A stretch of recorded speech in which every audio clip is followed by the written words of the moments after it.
ንግሆ ስንኹም ከተፅርዩ እንተለኹም ካብ ግርፃንኩም ደም ክመፅእ እንተሎ ሕሰብዎ ብሰንኪ ጉድኣት ዘይኮነ ብሰንኪ ናይ ስኒ ፀገም ዘይኮነ ብሰንኪ ኣብ ሰብነትኩም ዝተፈጠረ ናይ ሕፅረት ቪታሚን ሲ ፀገም ድኻም ዝስምዐኩም ቁስሊ ደንጉ ዝሓዊ ከምኡ እውን ዝኾነ ነገር ዘይወቕዐኩም እንዳሃለወ ኣብ ቆርበትኩም በሰላ ዝመስል ነገር ወፂኡ ኣስተውዒልኩም ትፈልጡ ዶ? ኣብዛሕትኡ ሰብ ነዞም ምልክታት ሸለል እዩ ዝብሎም ጭንቀት ዝመስሎ ሕፅረት ድቃስ ዝመስሎ ወይ እውን ኖርማል ድኻም ዝመስሎ ሰብ እውን ኣሎ እዩ ሓደ ግዜ እዞም ምልክታት ኣብ ሰብነትኩም ሓደ ነገር ጎዲሉ ከም ዘሎ ዘርእዩ ናይ መጀመርታ መጠንቀቕታ ምልክታት ክኾኑ ይኽእሉ እዮም እዚኣቶም ንነዊሕ እዋን ሸለል እንተተባሂሎም ድማ ንስከርቪ ዝበሃል ሕማም ምቃላዕ ማለት እዩ እዚ ዘጋጥሞም ኣብዛሕትኡ ግዜ ብዋናነት ነቶም ኣብ ምግብታቶም ፍራምረን ኣሕምልትን ዘየጠቓልሉ ሰባት እዩ ስለዚ ኣብ ናይ ሎማዓንቲ ቪድዮና ሕፅረት ቪታሚን ሲ ከጋጥመና እንተሎ ሰብነትና ኣቐዲሙ ዝህበና 7 ናይ መጠንቀቕታ ምልክታት ኣየኖት ምልክታት እዮም ኣቐዲሞም ዝረአዩ ሰብነትና ኣየናይ ምልክት ከርእየና እንተሎ እዩ ኸ እዚ ሕፅረት ቪታሚን ሲ ኣብ ሓደገኛ ዝበሃል ደረጃ በፂሑ ዝበሃል ስለዚ በዚ መሰረት ሓደ ብሓደ ክንሪኦም ኢና እታ ናይ መወዳእታ ብፍላይ ብዙሕ ሰብ ሸለል ይብላ እዩ ግን ድማ ሸለል እንተተባሂላ ኣዝያ ሓደገኛ ክትከውን ትኽእል እያ ቪታሚን ሲ ካብቶም ኣብ ሰብነትና መዓልታዊ ክውሰዱ ዘለዎምን ንሰብነትና ጠቐምቲ ዝኾኑ ቪታሚናት ሓደ እዩ ቪታሚን ሲ ድማ ጠንካራ ቆርበት ንምህናፅ ጥዑያት ዝኾኑ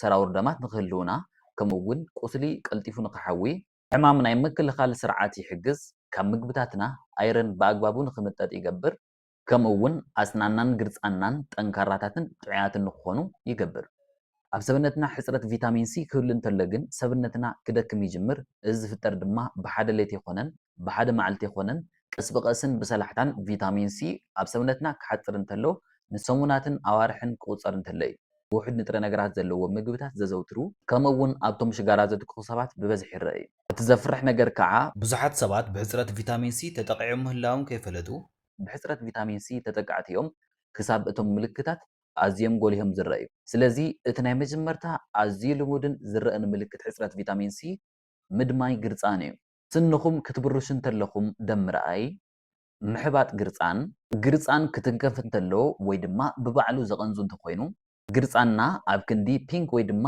ሮዛዊ ዝሕብሩ ዝኸውን ቀይሕ ክኸውን እንተሎ ምናልባት ብሓይሊ ስለ ዝብርሾ ዘለኹ ወይ ድማ ብሓይሊ ስናይ የፅሪ ስለ ዘለኹ እዩ ዝደሚ ዘለኹ ትብሉ ትኽእሉ ኢኹም ይኹን እምበር እቲ ምክንያት ካብኡ ዘለለ ክኸውን ይኽእል እዩ ንምንታይ እዩ ግን እዚ ዘጋጥም ቪታሚን ሲ ኣብ ሰብነትና ኮላጅን ንምፍራይ ይሕግዝ እዩ ኮላጅን ድማ ልክዕ ከም ስሚንቶ ኮይኑ ናይ ሰብነትና ትሹታት ኣጣቢቑ ዝሕዝ ፕሮቲን እዩ ናይ ቪታሚን ሲ መጠን ክቕንስ እንተሎ ወይ ድማ ክወርድ እንተሎ ድማ ኮላጅን ድኹም ይኸውን ኮላጅን ድኹም እንተኮይኑ ድማ ግርፃን ብቐሊሉ ዝስንጠቕን ዝደምን ይኸውን በዚ መሰረት ድማ ዋላ ንእሽተይ ምፅራይ ስኒ ወይ ድማ ምቡራሽ ናይ ግርፃን መድመይቲ ክተምፅእ ትኽእል እያ ማለት እዩ ብዙሓት ሰባት ድማ ነዞም ምልክታት የስተውዕልዎም እዮም ግን ድማ ሸለል እዮም ዝብልዎም ስለዚ ኣብዚ ምድማይ ግርፃን ጥቡቕ ዝኾነ ክትትል ዘድልዮ ብተረጋጋሚ ምድማይ እንተሃልዩ ምሕባጥ ግርፃን እንተሃልዩ ኣብ ናሓይከሉ እዋን ቃንዛ እንተሃልዩ ድሓር ድማ ናይ ስኒ ምንቕናቕ እንተሃልዩ ሸለል ክበሃለ ይግብኦን እቲ ካልኣይ ናይ መጠንቀቕታ ምልክት ሕፅረት ቪታሚን ሲ ቀፃልነት ዘለዎ ድኻም እዩ እኹል ዝኾነ ድቃስ ማለት እውን ካብ 7 ክሳብ 9 ሰዓታት ደቂስኩም ከምኡ እውን ከቢድ ዝኾነ ስራሕ ዋላ ከይሰራሕኩም እንተሃለኹም ቀሊል ንጥፈት እውን ክኸውን ይኽእል እዩ ብቐሊሉ ድኻም ይስምዐኩም ዶ ሓደ መዓልቲ ኸ ሙሉእ መዓልቲ ጉልበት ይሓፅረኩም ዶ እዚኣቶም ኩሎም ሓደ ግዜ ሸለል ተባሂሎም ዝሕለፉ ልሙዳት ዝኾኑ ምልክታት ሕፅረት ቪታሚን ሲ እዮም ንምንታይ እዩ እዚ ዘጋጥም እንተኢልኩም ቪታሚን ሲ ኣብ ምፍራይ ጉልበት ኣብ ምምጣጥ ኣይረን ከምኡ እውን ጥዕና ናይ ቀያሕቲ ዋህታት ደም ኣብ ምሕላው ዓብዪ ግደ እዩ ዘለዎ ሕፅረት ቪታሚን ሲ ክህሉ እንተሎ ግን ምምጣጥ ኣይረን ድኹም ይኸውን ኣብ ሰብነትና ምምጣጥ ኣይረን ድኹም እንተኮይኑ ድማ ንዋሕደ ኣይረን ንቃላዕ ዋሕደ ኣይረን ኣብ ሰብነትና እንተሃልዩ ድማ ንኣኔምያ ወይ ድማ ብተለምዶ ዋሕድ ደም ንዝበሃል ፀገም ተቓላዕቲ ንኸውን ማለት እዩ ኣኔምያ ወይ ድማ ዋሕድ ደም ከጋጥመና እንተሎ ዘርእየና ምልክታት ድማ ድኻም ፅሩሩ ከምኡ እውን ሕፅረት ምስትንፋስን ካልኦትን እዮም ስለዚ ሓደ ሰባት ድኻም ክስምዖም እንተሎ ሕፅረት ንጥረ ነገራት እውን ክኸውን ይኽእል እዩ ብርግፅ ካልኦት ድኻም ንክስምዐና ዝገብሩ ፀገማት ጥዕናታት ኣለዉ እዮም ግን ድማ ንቪታሚን ሲ ሓዊሱ ሕፅረት ናይ ንጥረ ነገራት ክኸውን ከም ዝኽእል ኣብ ግምት ምእታው የድሊ እዩ ማለት እዩ ቆርበት ናብ ብጫ ምቕያር ወይ ድማ ምፍሕሻው ፅሩሩ ብተደጋጋሚ ምሕማም ከምኡ እውን ሽውሃት ምግቢ ምቕናስ እዚኣቶም ምስ ድኻም ተጣሚሮም እንተመፂኦም ሕፅረት ንጥረ ነገራት ክኸውን ከም ዝኽእል ኣብ ግምት ምእታው ኣገዳሲ እዩ ቅድሚ ናብ ሳልሳይ ናይ መጠንቀቕታ ምልክት ሕፅረት ቪታሚን ሲ ምስጋርና ክሳብ ሕጂ ትረኽብዎ ዘለኹም ሓበሬታ ብዛዕባ ሕፅረት ቪታሚን ሲን ምልክታት እውን እንተፈቲኽምዎ ላይክ ምግባርን ናብዚ ቻነል ድማ ሓደሽቲ እንተኮይንኩም 100,000 ሰብስክራይበርስ ክንመልእ ንፅጋዕ ስለ ዘለና ሰብስክራይብ ምግባር ከይትርስዑ ኢኹም። እዚ ጥዕናኹም ተውሕስሉ ቻነልኩም ፓኖራማ ቲቪ እዩ። እቲ ሳልሳይ ምልክት ሕፅረት ቪታሚን ሲ ድማ ብቐሊሉ በሰላ ዝመስል ነገር ምውፃእ እዩ። ኣብ ሰብነትኩም ብዝኾነ ኣጋጣሚ በሰላ ተውዒልኩም ግን ድማ ዝወቕዐኩም ነገር ዘይብልኩም ብምንታይ ምክንያት ከም ዝተፈጠረ ዘይርድአኩም እዚ ብቐሊሉ በሰላ ወይ ድማ ማህሰይቲ ዝመስል ነገር ኣብ ቆርበት ምውፃእ ሓደ ምልክት ሕፅረት ቪታሚን ሲ እዩ። ንምንታይ እዩ ዘጋጥም? ምክንያቱ ኣብ ትሕቲ ቆርበትና ኣናእሽቲ ካፒላሪታት ዝበሃሉ ሰራውር ደማት ኣለዉ እዮም። እዞም ካፒላሪታት ኣዝዮም ረቀቕቲ እዮም። ቪታሚን ሲ ድማ ናይዚኣቶም ግድግዳ ጠንካራ ንክኸውን እዩ ዝገብር። ናይ ቪታሚን ሲ ሕፅረት ኣብ ሰብነትና ክህሉ እንተሎ ድማ እዞም ካፒላሪታት ኣዝዮም ድኹማት ይኾኑ። ከምኡ እውን ብዓይንኹም ክተስተውዕሎም ዘይትኽእሉ ኣናእሽቲ ሕበጣት ክፍጠሩ ይኽእሉ እዮም። እዞም ኣናእሽቲ ሕበጣት ድማ ኣብ ትሕቲ ቆርበት መድመይቲ ይፈጥሩ ማለት እዩ። እቲ መድመይቲ ድማ ኣብ ቆርበት ከም ማህሰይቲ ወይ ድማ ከም በሰላ ኮይኑ ይረአ ማለት እዩ። ናይዚ በሰላ ወይ ድማ ማህሰይቲ ዝመስል ነገር ሕብሪ ድማ ሰማያዊ ክመስል ይኽእል እዩ። ከምኡ እውን ወይ ናይ ዝሕብሩ ወይ ድማ ናይ ሰማያውን ናይ ቀይሕን ሕውስዋስ ዝሕብሩ ክኸውን ይኽእል እዩ። እዚኣቶም ድማ ብዘይ ዝኾነ ይኹን ኣካላዊ ጉድኣት እዮም ዝፍጠሩ። ከምኡ እውን ንኽጠፍኡ ነዊሕ ግዜ እዩ ዝወስደሎም። በዚ መሰረት ኣብ ኢድ፣ ኣብ እግሪ ከምኡ እውን ኣብ ሰለፍ ክረአዩ ይኽእሉ እዮም። መዓስ እዩ እዚ ምልክት ጥብቂ ዝኾነ ክትትል ዘድልዮ? እዞም በሰላታት ብተደጋጋሚ ዘጋጥሙ እንተኮይኖም እቲ በሰላ ዝመስል ወይ ድማ እቲ ማህሰይቲ ዝመስል ኣብ ቆርበት ዝረአ ነገር ብዘይ ዝኾነ ኣካላዊ ጉድኣት ዘጋጠመ እንተኮይኑ እዚኣቶም ንኽሓውዩ ወይ ድማ ንኽጠፍኡ ነዊሕ ግዜ ዝወስደሎም እንተኮይኑ ከምኡ እውን እዚ ምልክት ምስ ምድማይ ግርፃ እንተተሓሒዙ ዝመፅእ እንተኮይኑ እዚ ኣዝዩ ጠንካራ ምልክት ሕፅረት ቪታሚን ሲ እዩ። እቲ ራብዓይ ምልክት ቁስሊ ንኽሓዊ ነዊሕ ግዜ ምውሳድ እዩ። ንእሽተይ ቁስሊ ዋላ ኮይና ንኽትሓዊ ግን ነዊሕ ግዜ ወሲዳ ትልኩም ትፈልጥ ዶ? ድንጉይ ዝኾነ ምሕዋይ ቁስሊ ሓደ ምልክት ሕፅረት ቪታሚን ሲ እዩ። ንምንታይ እዩ ግን እዚ ዘጋጥም? ምክንያቱ ቪታሚን ሲ ኣብ ምፍራይ ኮላጅን ዓብይ ግደ እዩ ዘለዎ።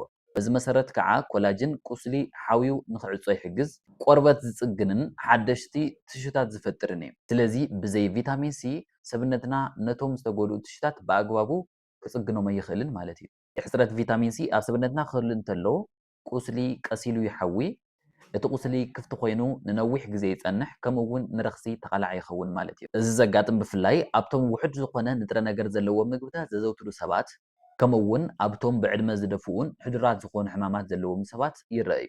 እዚ ጥብቂ ዝኾነ ክትትል ዘድልዮ ከዓ ቁስሊ ደንጉዩ ዝሓዊ እንተኮይኑ ቁስሊ ተደጋጊሙ ዝኽፈት እንተኮይኑ ሕጂ እውን እዚ ምልክት ምስ በሰላን መድመይቲ ግርፃን እንተተሓሒዙ ወይ ድማ ተጣሚሩ ዝመፅእ እንተኮይኑ ሕፅረት ቪታሚን ሲ ምጥርጣር ኣድላይ እዩ ማለት እዩ። ቀፂልና እውን ኣብ ቆርበት ዝረአ ምልክት ሕፅረት ቪታሚን ሲ ኢና ክንርኢ። ንሱ ድማ ደረቕን ሓርፋፍን ዝኾነ ቆርበት እዩ። ቆርበትኩም ደረቕ ሓርፋፍ ወይ ድማ ደብዛዝ ኮይኑ ኣስተውዒልኩም ኣለኹም ዶ? እዚ ክብለኩም እንተለኹ ግን ብሰንኪ ምቅያር ኩነታት ኣየር ወይ ድማ ቆራር ዝኾነ ኩነታት ኣየር ክህሉ እንተሎ ዘጋጥም ምድራቕን ምሕርፋፍን ቆርበት ዘይኮነ ኩሉ ግዜ ዘጋጥም እንተኮይኑ እዚ እውን ሓደ ናይ መጠንቀቕታ ምልክት ሕፅረት ቪታሚን ሲ ክኸውን ይኽእል እዩ። ንምንታይ እዩ እዚ ዘጋጥም? ምክንያቱ ቪታሚን ሲ ናይ ቆርበት ቅርፂ ንምሕላው ይሕግዝ፣ ናይ ቆርበት ራሕሲ ንምዕቃብ ይሕግዝ፣ ከምኡ እውን ቆርበት ንክፅገን ይገብር እዩ። እቲ ኮላጅን ዝበሃል ድማ ቆርበት ጥዑይን ልሙፅን ንክኸውን ይሕግዝ እዩ። ሕፅረት ቪታሚን ሲ እንተሃልዩ ግን ቆርበት ብኣንፃሩ ራሕሱ ይጠፍእ፣ ሓርፋፍን ደብዛዝን ይኸውን። ብተወሳኺ እውን እቲ ቆርበት ደረቕን ዝቀራረፍን ይኸውን። ኣብ ቆርበት እውን ዋላ ኩነታት ኣየር ምዉቕ ይኹን ከም ናይ ደርሆ ቆርበት ዝመስል ኣናእሽቲ ሕበጣት ክህልው ይኽእሉ እዮም። ሕሰብዎ ሓደ ሰብ ቆርበተይ ደሪቕ ኢሉ መዓልታዊ ሎሽን ይጥቀም፣ ክሬማት ይቕይር፣ ሳሙና ይቕይር፣ ግን ድማ ዝኾነ ዓይነት ለውጢ የምፅን። እዚ ዝኾነሉ ዘሎ ምክንያት ድማ እቲ ምክንያት ብደገ ዘይኮነ ብውሽጢ ናይ ሕፅረት ቪታሚን ወይ ድማ ናይ ንጥረ ነገራት ሕፅረት ስለ ዝኾነ እዩ። ስለዚ በዚ መሰረት ንወስዶ ናይ ቪታሚን ሲ መጠን ክንውስኽ እንተለና ቆርበትና እውን ብኡ ልክዕ ጥዑይን ልሙፅን እንዳኾነ እዩ ዝኸይድ ማለት እዩ። መዘኻኸሪ ኣብዚ ክትስተውዕልዎ ዘለኩም ግን ኩሉ ግዜ ምድራቅ ቆርበት ሕፅረት ቪታሚን ሲ እዩ ማለት ኣይኮነን። ድርቀት ቆርበት ምስዞም ዝስዕቡ ምልክታት ተጣሚሩ ክመፅእ እንተሎ ግን ሕፅረት ቪታሚን ሲ ምጥርጣር የድሊ ማለት እዩ። ብቐሊሉ በሰላም ምውፃእ፣ ደንጉዩ ዝሓዊ ቁስሊ ከምኡ እውን መድመይቲ ናይ ግርፃን እንተሃልዩ እቲ ሻድሻይ ምልክት ሕፅረት ቪታሚን ሲ ተደጋጋሚ ዝኽሰት ረኽሲ እዩ። ብተደጋጋሚ ተሓምዶ ሰዓል ክኸውን ይኽእል እዩ። ናይ ጎረሮ ቁስለት እውን ክኸውን ይኽእል እዩ። ከምኡ እውን ሕማም ሓሚምኩም ንክትሓውዩ ነዊሕ ግዜ ዝወስደልኩም እንተኮይኑ እዚኣቶም እንተሃልዮም ሓደ መጠንቀቕታ ሕፅረት ቪታሚን ሲ እዩ። ንምንታይ እዩ እዚ ዘጋጥም? ምክንያቱ ከምቲ ኣብ ናይ ቪታሚን ኤ ዝብልናዮ ቪታሚን ሲ እውን ኣብ ሕማም ምክልኻል ስርዓትና ናይ ባዕሉ ዝኾነ ኣስተዋፅኦ ኣለዎ እዩ። በዚ መሰረት ቪታሚን ሲ ፃዕዱ ዋያታት ደም ረክስታት ንክቃለሱ ይሕግዝ፣ ሰብነትና ካብ ሕማማት ቀልጢፉ ንከመሓይሽ ወይ ድማ ንክሓዊ ይገብር፣ ነድሪ ይቅንስን ትሽታት ድማ ካብ ጉድኣት ይከላኸልን። ሕፅረት ቪታሚን ሲ ክህሉ እንተሎ ግን ብኣንፃሩ ሕማም ናይ ምክልኻል ስርዓትና ድኹም ይኸውን። ሕማም ናይ ምክልኻል ስርዓትና ድኹም እንተኮይኑ ድማ ብተደጋጋሚ ምሕማም ሓሚምና ንክንሓዊ ነዊሕ ግዜ ምውሳድ ከምኡ እውን ሓሚምና ክንሓዊ እንተለና ኣካልና ካብ መጠን ንላዕሊ ድኹም ምዃን ዝበሉ ምልክታት ክተስተውዕሉ ትኽእሉ ኢኹም። እዚ ዘተሓሳስብ ዝኾነሉ ደረጃ ድማ ምስ ምድማይ ግርፃን ከምኡ እውን ምስ ብቐሊሉ በሰላም ምውፃእ ዝበሉ ካልኦት ምልክታት ሕፅረት ቪታሚን ሲ ተጣሚሩ ክመፅእ እንከሎ እዩ። ሕጂ ድማ ናብ ተሻውዓይን ኣዝዩ ዘቐንዙን ምልክት ሕፅረት ቪታሚን ሲ ንእቶ። እቲ ሻውዓይ ምልክት እንታይ እዩ? ናይ መገጣጥም ቃንዛን ሕበጥን እዩ። ሓደ ሓደ ግዜ ኣብ መገጣጥምኩም ቃንዛ ወይ ኣብ ኣከዓካሪቱን ብርክን ሕበጥ ወይ እውን ንምንቅስቃስ ምፅጋም ኣጋጢሙኩም ይፈልጥ ዶ? እዚ ብዙሓት ሰባት ዝመስሎም ብዕድመ ምድፋእ ኣርትራይትስ ብርግፅ ኣርትራይትስ እውን ከምዚ ዓይነት ምልክት ከርእየና ይኽእል እዩ። ግን ድማ ኣብ ሕፅረት ቪታሚን ሲ እውን ይርአ እዩ። ሓደ ግዜ ድማ ናይዚ ምልክት መንቀሊ ንነዊሕ እዋን ዝፀንሐ ሕፅረት ቪታሚን ሲ ክኸውን ይኽእል እዩ። ንምንታይ እዩ ዘጋጥም? ምክንያቱ ቪታሚን ሲ ኮላጅን ንምህናፅ፣ መተሓሓዝቲ ትሹታት ንምህናፅ ከምኡ እውን ናይ መገጣጥም ቅርፂ ተሓልዩ ንነዊሕ እዋን ተታሒዙ ንክፀንሕ ዝሕግዝ እዩ። ኣብ ሰብነትና ውሕድ ዝኾነ ናይ ቪታሚን ሲ መጠን እንተሃልዩ ድማ እቶም መተሓሓዝቲ ትሹታት ድኹማት ይኾኑ። በዚ ምክንያት ኣብ መገጣጥም ቃንዛ፣ ሕበጥ ከምኡ እውን ምድራቅ ተወሳኺ ድማ ናይ እግሪ ጉዕዞ ንምግባር ምፅጋምን ዝበሉ ምልክታት ክረአዩ ይኽእሉ እዮም። ኣብ ዕርዩ ዝተባእሰ ኩነታት ድማ ኣብ ውሽጢ እቶም መገጣጥም መድመይቲ ክህሉ ይኽእል እዩ። ኣብዚ ደረጃ ግን ጥቡቕ ዝኾነ ምርመራ የድሊ እዩ። ኣብዚ ክተስተውዕሎም ዘለኩም መጠንቀቕታታት ድማ ብሃንደበት ዝኽሰት ቃንዛ፣ ብዘይ ጉድኣት ዝመፅእ ሕበጥ፣ ናይ እግሪ ጉዕዞ ምግባር ከቢድ ምዃን፣ እዚ ምስ ድኻም ናይ ግርፃን መድመይቲ ከምኡ እውን ብቐሊሉ በሰላ ናይ ምውፃእ ፀገም ተታሒዙ ዝመፅእ እንተኮይኑ ዓብዪ ናይ መጠንቀቕታ ምልክት እዩ። ብድሕሪ እዚ ኩሉ ምልክታት ድማ እቲ ሓደገኛ ዝኾነ ሕማም ይመፅእ፣ ስከርቪ። ስከርቪ ኣብ ሰብነትና ኣዝዩ ከቢድ ዝኾነ ሕፅረት ቪታሚን ሲ ክህሉ እንተሎ እዩ ዘጋጥም። እዚ ድማ ናይ ሓደ መዓልቲ ናይ ክልተ መዓልቲ ወይ ናይ ሰሙን ሕፅረት ዘይኮነ ንሰሙናትን ንኣዋርሕን ሕፅረት ቪታሚን ሲ ክኽሰት እንተሎ ኣብ ሰብነትና ዝርአ ሕማም እዩ ማለት እዩ። ብታሪክ ደረጃ መርከበኛታት ንነዊሕ እዋን ፍራምረ ከይበልዑ ይፀንሑ ስለ ዝነበሩ ብከቢድ ዝኾነ ሕፅረት ቪታሚን ሲ ወይ ድማ ስከርቪ ይጥቅዑ ነይሮም እዮም። ግን ድማ ኣብ ናይ ቀደም ታሪክ ጥራሕ ዘይኮነ ኣብ ሎሚ እውን ኣዝዩ ድኹም ዝኾነ ናይ ንጥረ ነገራት ትሕዝቶ ዘለዎም ምግብታት ዘዘውትሩ ሰባት ወይ ድማ ስሕት ኢሎም ፍራምረ ኣብ ዝበልዑ ሰባት ይረአዩ።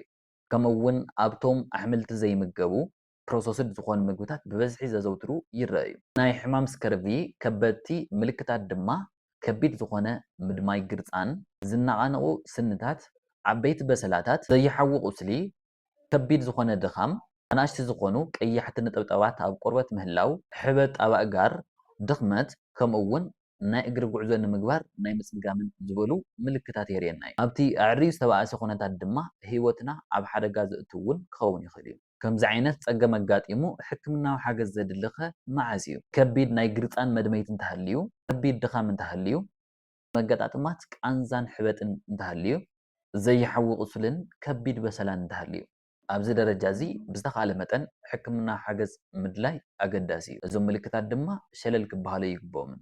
ኣብዚ ግን ሓደ ክትፈልጥዎ ዘለኩም ነገር ኣብዛሕትኦም ብሕፅረት ቪታሚናት ዝመፁ ሕማማት ክንከላኸሎም ንኽእል ኢና። በዚ መሰረት ድማ ልዑል ናይ ቪታሚን ሲ ትሕዝቶ ዘለዎም ምግብታት ኣብ ምግብታትና ገና እዚ ፀገም እዚ ከየጋጥመ እንዳሃለወ ኣመጣጢና ክንጥቀም እንተለና እዚ ክነስተኻኽሎ ወይ ድማ ክንከላኸሎ ንኽእል ኢና። እዚ ፀገም እዚ ብዝተወሰነ ደረጃ ምልክታት ከርእየና እንተሎ ኣመጋግባና እንተስተኻኺልና እውን እቲ ንቡር ዝኾነ ጥዕናና ክንምልሶ ንኽእል ኢና ማለት እዩ። በዚ መሰረት ብቐሊሉ ኣብ ገዛና ክንረኽቦ ንኽእል ቀሊል ዝኾነ ንጉሆ ኣብ ጥራሕ ከብድና ማይ ለሚን ምስታይ። ብዝርዝር ድማ ኣብ ቀፃሊ ልዑል ናይ ቪታሚን ሲ ትሕዝቶ ዘለዎም ምግብታት እንታይ እንታይ ከም ዝኾኑ ክሕብረኩም እየ ማለት እዩ። ክሳብ ሽዑ እዞም ቀለልቲ ዝኾኑ ምልክታት ክትርእዩ እንተለኹም ሸለል ክትብሉ የብልኩም። ብዝተኻእለኩም መጠን ብንጥረ ነገራት ዝማዕበሉ ፍራምረታትን ኣሕምልታትን ተመገቡ። ስለዚ ኣብ ቀፃሊ ቪድዮና እቶም ልዑል ናይ ቪታሚን ሲ ትሕዝቶ ዘለዎም ምግብታት ክንርኢ ኢና። እዚ ጥዕናኹም ተውሕስሉ ቻነልኩም ፓኖራማ ቲቪ እዩ። በብዘለኹምዎ ሰላምን ጥዕናን ተመነ ሰሰናዮ